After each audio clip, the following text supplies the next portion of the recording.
Kamusta sa inyong tanan? Ako si Jairo at ang kwento kong ibabahagi ngayon ay tungkol sa nangyaring hindi ko makakalimutan. Ang gabi na nakaharap ko ang aswang sa baryo ng Capiz. Hindi ko alam kung handa ka ba para dito. Pero kung hindi, mabuti pang huwag mo nang tapusin ang video na tulumaki ako sa isang maliit na baryo sa Capiz.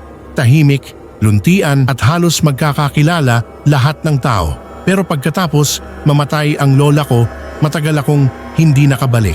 Noong nakaraang taon, napilitan akong umuwi dahil ako raw ang kailangan sa lupa ng pamilya. Pagdating ko pa lang, ramdam ko na agad na may mali. Tahimik, mas tahimik kaysa dati. At ang mga tao parang umiiwas, lalo na nang nalaman nilang sa lumang bahay ako titira, ang bahay ng lola kong kilala raw sa baryo bilang manggagamot. Pero alam ko, may ibang ibig sabihin iyon. Ang mga bulong ng mga kapitbahay. Isang hapon, sinubukan kong makipag-usap sa kapitbahay naming si Aling Petra.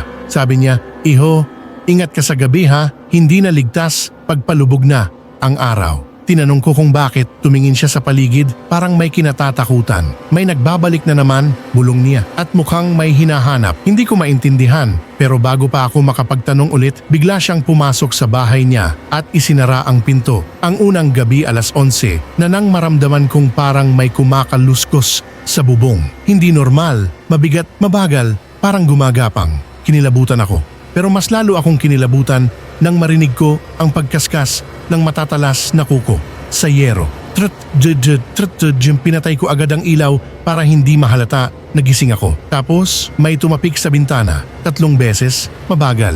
Tok, tok, tok. Hindi ko alam kung anong lakas ng loob ang nagtulak sa akin, pero dahan-dahan kong tinaas ang kurtina at doon ko siya nakita, isang babae. Mapayat, nakangiti, pero ang ngipin mahahaba, matutulis, parang hayop. "Jairo," bulong niya. "Tulog ka na ba?" Nanigas ako. Paano niya alam ang pangalan ko? Part 4, ang totoong katauhan ng aswang. Kinabukasan, pumunta ako sa tanging kilala kong pwedeng magpaliwanag. Si Tatay Bruno, dating alalay ng lola ko. Pagdating ko pa lang, lumalim ang mukha niya. Ay, dumating na pala siya. "Sino?" tanong ko. "Ang aswang na matagal nang sumusunod sa pamilya ninyo." Doon ko nalaman ang hindi ko dapat malaman. Ang lola ko raw ang pumigil sa isang aswang na kumuha ng sanggol sa baryo at mula noon ipinangako raw nitong babalikan ang pamilya namin. "Naghihintay lang iyan ng pagkakataon, Jairo," sabi ni Tatay Bruno. "At ngayong wala na ang lola mo, ikaw ang susunod niyang kukunin." Kinagabihan, mas malala ang nangyari. Habang natutulog ako, may narinig akong hikbi, mahina sa una pero palakas ng palakas. Tapos biglang may malakas na bagsak sa bubong. Sunod-sunod, parang may tumatalon mula puno papunta sa tuktok ng bahay. Tok, tok, tok. Pagtingin ko sa salamin, nanlaki ang mata ko. Nakasabit siya sa kisame ng bintana. Baliktad, nakanganga, lumuluha ng itim. "Tara na, Jairo, oras mo na." Binato ko siya ng lampara pero hindi siya nasaktan. Tumawa lang.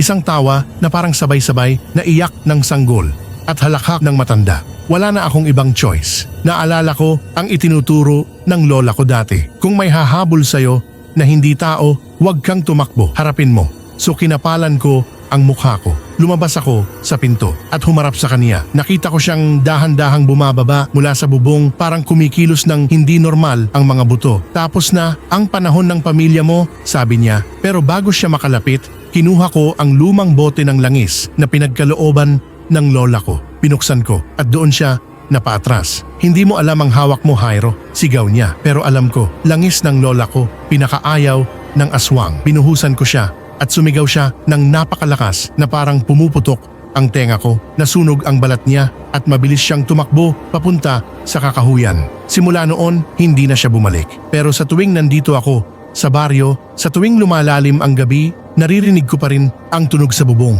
Mabagal, mabigat, parang may gumagapang tret. At minsan, kapag napapadaan ako sa bintana, nakikita ko ang mga kuko ng isang nilalang na hindi makalapit pero naghihintay. Hindi pa siya tapos. At alam kong isang gabi, babalikan niya ako. Kung gusto niyo pa ng ganitong kwento, like niyo na ang video at mag-subscribe. Baka sa susunod, ikaw naman ang may kwentong itatago o itatakbo ng dilim.